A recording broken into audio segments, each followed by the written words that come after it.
Students, आज हम 9th class का जो चौथा चैप्टर है दो चरों वाले रैखिक समीकरण, उसके एक्सरसाइज 4.2 का 8वां और 9वां क्वेश्चन समझेंगे। तो जो 8वां क्वेश्चन है, निम्नलिखित समीकरणों में से प्रत्येक में k का मान ज्ञात कीजिए यदि x बराबर 1 तथा y बराबर 1 इनके हल हैं।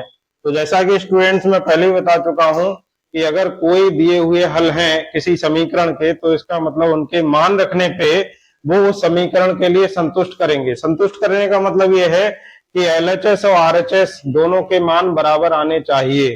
ठीक है, तो इसे मैं इसमें रख के बताता हूं। जैसे ये फर्स्ट क्वेश्चन है, तो इसमें आप x बराबर 1 और y बराबर 1 रखेंगे, तो x बराबर 1 तथा y बराबर 1 रखने पर 9 के x की वैल्यू 1 रखेंगे प्लस 12 के y की वैल्यू भी 1 दे रखी है, 1 रखेंगे, इज इक्वल टू 63 रखेंगे। ये इक्वल पहले से ही इसलिए रखेंगे क्योंकि ये ऑलरेडी दिया हुआ है कि x बराबर 1 और y बराबर 1 इनके हल हैं। यहाँ पे सिद्ध नहीं करना है, बल्कि ये ऑलरेडी दिया हुआ है। तो वो देखिएगा 9 के और 1 की गुणा ये हो जाएगी 9 के प्लस 12 के और 1 की गुणा 12 के बराबर 63 हो गया। 9 के प्लस 12 के ये हो जाएगा 12 9 21 के, 21 के एज इक्वल टू हो जाएगा 63। तो के एज इक्वल टू हो जाएगा 63 बटे 21, 21 से कट जाएगा, 21 दिया 63, तो इससे के की वैल्यू आ गई 3। ये आपका आंसर हो गया। इसी तरीके से आप दूसरा क्वेश्चन जो है इसे समझ लीजिए। 5x plus 2k by is equal to 3k दे रखा है। इसमें भी आपको k की वैल्यू फाइंड आउट करनी है, जबकि इनके मान x बराबर 1 और y बराबर 1 इनके हल दे रखे हैं। तो यहाँ पर भी हम वही प्रोसीजर अपनाएंगे। 5x की वैल्यू 1 रखेंगे प्लस 2k y की वैल्यू 1 रखेंगे इज इक्वल टू 3k।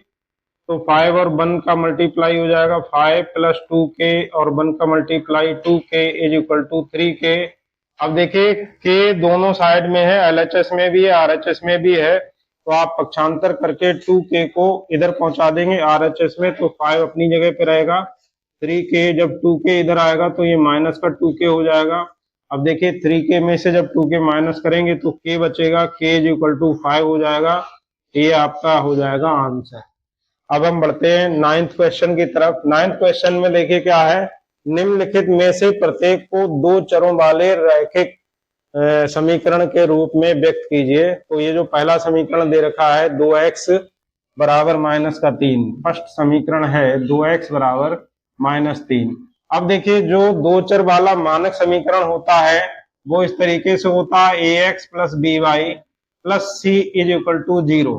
तो देखिए यहाँ पर जो मानक समीकरण पे ध्यान देंगे, मानक समीकरण में ax plus by plus c बराबर 0 है। ठीक है, तो यहाँ पर जितने भी पद हैं वो सब LHS में है और RHS में 0 है। तो LHS में x वाला पद भी है, y वाला पद भी है और c यानी कांस्टेंट वाला पद भी है। जबकि अगर हम इस सवाल में देखें तो इस सवाल में केवल x है और RHS में -3 है जो कि 0 होना चाहिए। तो हमें इसके अकॉर्डिंग इसे चेंज करना है।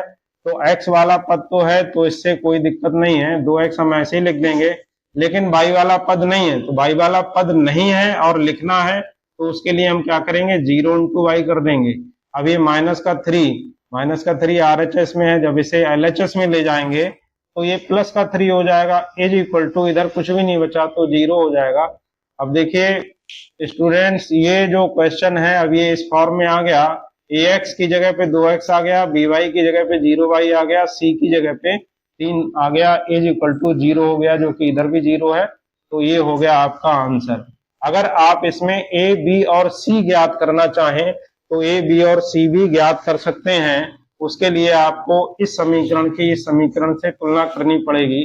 तो इसमें a की जगह पे 2 है, तो a बराबर 2 लिख देंगे, b बराबर कितना लिख देंगे, b की जगह पे कितना है 0, तो b बराबर 0 लिख देंगे। c की जगह पे 3 है तो c बराबर 3 लिख देंगे। ठीक, तो ये आपका आंसर हो जाएगा।